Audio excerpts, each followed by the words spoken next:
Hello everyone, I am Shiv Kumar Rai. I secured 89th rank in NEET 2023 examination. Doctor बनने की जो मेरी प्रेरणा थी ये कहीं ना कहीं क्लास 8th लाइन से स्टार्ट हो गई थी, क्योंकि कहीं ना कहीं स्टार्टिंग से ही मेरे अंदर बायोलॉजी की तरफ काफ़ी ज़्यादा इंक्लिनेशन रहा था। तो आफ्टर क्लास 12th जब मैंने कंप्लीट की तो मेरे काफ़ी अच्छे स्कोर्स थे बायो में, और मुझे उतनी मैथ्स पसंद नहीं आती थी, इसलिए मैंने नीट की प्रिपरेशन करना ज़्यादा बेहतर समझा। जब मैंने क्लास 10th की अपनी तैयारी ख़त्म कर ली, उसके बाद मैंने अपने सीनियर्स और रिलेटिव से बात की तो उन्होंने कहा कि आकाश बायजूस नीट के प्रिपरेशन के लिए काफ़ी अच्छा रहेगा, क्योंकि यहाँ का स्टडी मटेरियल, टेस्ट सीरीज़ और यहाँ के रिज़ल्ट काफ़ी हमेशा से शानदार रहे हैं। नीट के प्रिपरेशन में सबसे कुछ इंपॉर्टेंट फैक्टर्स हैं, जो कि पहला है वो काफ़ी ज़्यादा आपको कंसेप्चुअली स्ट्रांग होना पड़ेगा। दूसरा, आपको हमेशा कंसिस्टेंट हार्डवर्क करना होगा। साथ में ही आपको काफ़ी ज़्यादा एनसीईआरटी पे आपकी कमांड होनी चाहिए, क्योंकि आजकल जो पिछले कुछ सालों का ट्रेंड है, एनसीईआरटी में ज़्यादातर सवाल जो नीट में आ रहे हैं वो डायरेक्टली एनसीईआरटी बेस्ड है, और थोड़ी बहुत अच्छी आपकी अगर कॉन्सेप्चुअल अंडरस्टैंडिंग होगी तो नीट क्रैक करना काफ़ी आसान हो जाता है। सबसे इम्पॉर्टेंट चीज़ है कि आप टारगेट स्टडी करते हैं। जब आप टारगेट स्टडी करते हैं तो आपकी एफिशिएंसी और साथ में ही प्रोडक्टिविटी बढ़ती है।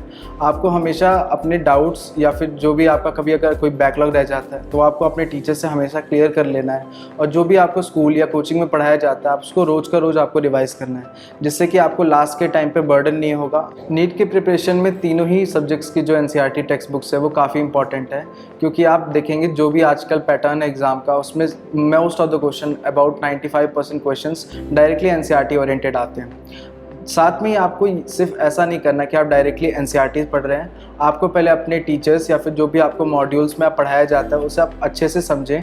उसके बाद सब कुछ हो जाने के बाद आप जब एनसीईआरटी को पढ़ेंगे तो एनसीईआरटी पे आपकी काफ़ी अच्छी कमांड हो जाएगी, और आपको एनसीईआरटी के ऊपर काफ़ी कॉन्फिडेंस आएगा, जिससे कि आप नीट में काफ़ी अच्छा स्कोर कर पाएंगे। नीट एग्ज़ाम से पहले के कुछ मंथ्स जो होते हैं वो काफ़ी ज़्यादा क्रूशियल हो जाते हैं। आकाश में लास्ट के मंथ्स में काफ़ी ज़्यादा टेस्ट होते हैं, खास करके जो इंटेंसिव के टेस्ट होते हैं वो आपको लास्ट मंथ में आप देखेंगे कि रोज़ होते हैं, जिससे आपको रोज़ के रोज़ रिवीजन और अपनी जो आप मिस्टेक्स करते हैं उन्हें एनालाइज करने का काफ़ी अच्छा मौका मिलता है। इससे आप अपनी नीट के स्कोर को काफ़ी अच्छा बूस्ट कर सकते हैं with the intensive test series program. हर एस्पिरेंट के नीट की प्रिपरेशन में कहीं ना कहीं स्ट्रगल्स और चैलेंजेस आते हैं। मेरे पर्सनल एक्सपीरियंस में मैं जब भी मेरे मार्क्स काफ़ी अप डाउन होते थे, या फिर मेरे पीयर ग्रुप में किसी के मार्क्स कभी अच्छे आते थे या फिर किसी के रैंक अच्छी आती थी, तो मैं थोड़ा डीमोटिवेटेड हो जाता था।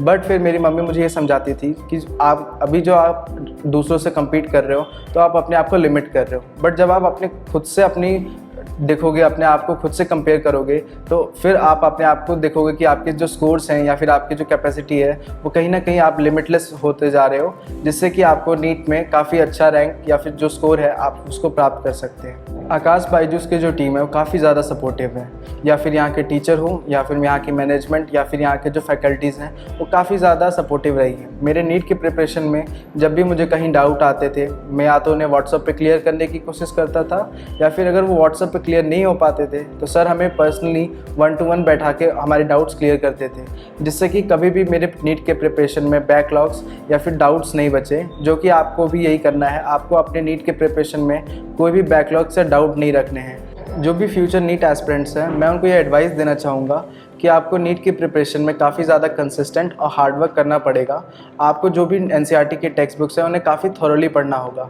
आप एनसीईआरटी को ना कि सुपरफिशियली पढ़ते हुए उसे काफ़ी अच्छे से अंडरस्टैंड करिए, जिससे कि आपको उसमें काफ़ी हेल्प होगा और आपकी एनसीईआरटी की कमांड काफ़ी अच्छी बढ़ जाएगी। तो आप जब भी जो भी टेस्ट देंगे उसमें आपको कभी कभी ऐसा भी होगा कि आपके टेस्ट में कभी कभी मार्क्स काफ़ी कम आएंगे, तो आपको उस पॉइंट पे डिमोटिवेट नहीं होना है। आपको सोचना है कि कभी ना कभी मेरे हाईज भी आए हैं, तो हो सकता है ये मेरा भी लोस चल रहा है, तो आपको अपने टीचर्स या पेरेंट्स से बात करनी है और अपने स्टडीज़ को कंटिन्यू रखना है। कभी आपको गिव अप नहीं करना है और हमेशा अपने गोल्स की तरफ फोकस रहना है। Best of luck for your upcoming exams.